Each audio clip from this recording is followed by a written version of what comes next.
Hello, hello, hello. Welcome, welcome, welcome. Get my notes together so that I can have some reference points as I'm talking today. I'm Sunya Folayan, and this is the Mind and Manna channel here on YouTube. Thank you so much for taking time to listen to what I have to say. I am a cash flow coach, and I help women 55 years of age and older who want to improve their cash flow, increase their cash flow, so that they can level up to a more intentional way of life that includes freedom, rest, travel, and ease. And I want to talk to you today about 5 ways that race and gender can impact the economic stability of Black women. Before I go any further, I'd like to ask you to please, if this topic sounds interesting to you, to please look over my channel and like it, subscribe, and comment and share the information. I'd really, really appreciate that. And in terms of your comments, I do listen to them. I do look at them, and I take them into consideration in terms of developing content and as well as using your suggestions so that I can improve. So I'm a work in progress, as we all are. So I take your comments very seriously, and I'm really glad to get them. So with that being said, I want to talk about 5 ways that race and gender can impact the finances of Black women. First thing I want to say is that overall, Femonomics is a term that was coined by one of my financial mentors, Rita Wolfson, about, it's been at least 25 years ago. I'm seeing more people are embracing the idea of looking at the impact of gender on money. I'm seeing workshops. I'm seeing it talked about I think Fidelity has some classes on it. In fact, I've gone to some of those classes. Other brokerage firms are addressing the issue. It's a term now that's gaining traction, and I'm glad to see it. But I have to really give Rita Wolfson the credit for really beginning to look at the term, naming it, and creating a movement around it. She also founded the Center for Financial Social Work and the Discipline of Financial Social Work. And I'm very, very much indebted to her for allowing me another pathway to gain knowledge and expertise. Femonomics talks about the fact that women overall live longer than men. We need more resources over time. And because of our decreased income earning capacity, we often have less to deal with over time. Things cost more for women. Haircuts oftentimes were manipulated and exploited in male-dominated areas, such as paying for cars and purchasing certain purchases, maintenance, where people are taking advantage of us, and then overall discrimination. So she's really kind of talked about that and how we can look at the different areas where women sometimes fall short. I want to take that a step further and look at the impact of these things on Black women's lives. So if we're talking about the fact that women earn less than men, Black women earn over the course of a lifetime at least $1 million less than most white men, and they earn about $500,000 less than most white women. This can and does have serious impact in our communities and our abilities to transfer and build wealth. The second thing I want to talk about is that because of historical factors, Black women are more likely to live in poverty than white women, even well-educated Black women. Again, we have less generational wealth that's been handed down to us. Many of us are the descendants of farming families. We know that Black farms are disappearing at an astronomical rate. And many times family wealth is passed down through land, through businesses, all sorts of ways that people can inherit and create and pass on generational wealth. Many people, even highly educated people, are living paycheck to paycheck because every penny of that money has to stretch and go someplace. And with inflation and outright price gouging right now, sometimes it's hard to find that extra money to save.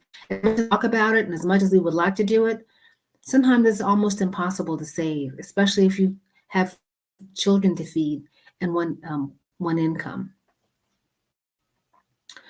The third area is just in discrimination in general.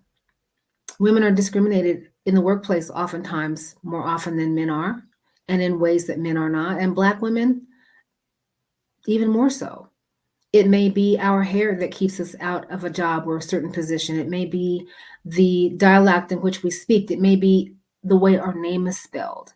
It may be that we are too loud, or we may be too weak or too passive. Whatever it is, oftentimes we do a lot of gymnastics in corporate settings to fit in, to keep a job, to keep a paycheck coming in, oftentimes at the expense of our own mental health, our own physical health. But discrimination is definitely a factor. And again, it decreases our ability to build wealth and to transfer wealth. Oftentimes, we don't have the financial information that we need in these jobs to make the best decisions about retirement accounts or investing. Many times we rely on things that our parents told us about putting our money in the bank, which is the worst place to store and grow money. But nonetheless, that's where many of us place our trust. So the whole idea of discrimination is real, and it does affect our ability to transfer and grow wealth. The next area I have talked about highly educated Black women living paycheck to paycheck. Student loan debt, massive student loan debt, is a factor among this population. Again, the desire to be upwardly mobile, to move forward, to do things for our families, to provide things for our children, drives us to seek more and more degrees, work more and more jobs instead of oftentimes creating businesses. And again, that massive mountainous load of debt is an emotional, psychological, and physical barrier to our gaining wealth. I have a couple statistics. I have that 68% of Black women have associate degrees. 66 of us have bachelor's degrees. 71% of those working for a master's degree are in our community, and 65% of us are pursuing doctoral studies. I, for one, I'm in that number. I have completed all of the coursework for a doctoral degree. Actually started my dissertation, started writing it, but I just decided I was not going to incur any more student loan debt. I just refused to do it. I thought about it, but I said no. I'm not. I am presently working on that tremendous amount of student loan debt that I had. But my original desire was to do research and to publish in materials that our community would read. But in the last few years, while I was going through my doctoral program, I discovered that there are all sorts of new ways now to do research. And you certainly don't have to have a doctoral degree to publish, which was my desire. I have several publications in academic journals, and without that doctoral degree. So I had to do some reevaluating and thinking, and maybe someday I'll decide to do it again, but I'm not going to do it if it's going to cost me any money. So a lot of us are really, really struggling under tremendous student loan debt that is born out of our desire to provide more for our families.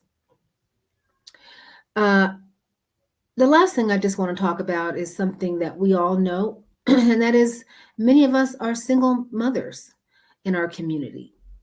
Why is that? Well, there are a variety of reasons. We cannot overlook the fact that there's mass incarceration and how that has decimated our communities. Again, we've spoken some about how we live longer than our male counterparts. So we're growing older without a partner, or we lose a partner. Uh, um, those are two main reasons. Another reason is many of us are waiting longer to marry, or we are the recipients of, or on the receiving end of divorce. There's so many factors, and what happens is in those single parent homes, you have women spending most of their money on their children, on keeping the lights on keeping the mortgage up, or on keeping the rent paid. So not only are we being discriminated against because of our financial circumstances, which may limit us from getting loans and certain lines of credit. On the other end, when we do get those things, when we do have the mortgage, when we have, when we are living in neighborhoods that we feel good and safe and secure in, oftentimes our paychecks cover every last bit of what we need, and we don't have anything extra left over. So the point I want to make is that there are a lot of circumstances in our community that are keeping us from being where we want to be. Many of us over 50, over 55, are looking at the next half of our lives. We want to travel. We want to maybe leave the country. We want to take a long break. We want to spend more time with our relatives and friends. We're not sure how to do it with the resources that we have. I say that we have to come together and be more loving and more accepting, and have less judgment among our sisters who are facing these crises. The cost of inflation and outright price gouging now means that more of us are going to be having a harder time. But it's really important for us to also have hope and know that with a plan and with determination and with commitment, even in the worst of circumstances, there's hope for us to live the lives that we want to live. I want to tell you about a woman that I work with. She's coachable, so I do work with her, and I work with her a lot. Having gone through 2 divorces, one from domestic violence, another through other circumstances, having come through a couple of evictions, having lost a couple of cars through repossession, being arrested a few times because she couldn't keep the plates on her car up to date, and her driver's license expired. Being a situation where her family had lost a house because the overall situation was they weren't able to afford the taxes on it, losing 2 homes out of divorce, massive student loan debt, jacked up credit, really jacked up credit. And yet that woman is able to live the life that she's always wanted to live because she had the desire, hope. She found loving community. She found great mentors and support. And she had a plan. And that woman is me. If I can do it with the support of a loving community, mentors, coaches, love, and support, anyone can do it. And so as a community, I say, let's provide that for one another. Let's make it easy for people to get the support that they need so that people can live their best lives. So that's what I wanted to share with you today. Thank you so much for listening, and I look forward to talking to you the next time. All right, bye-bye.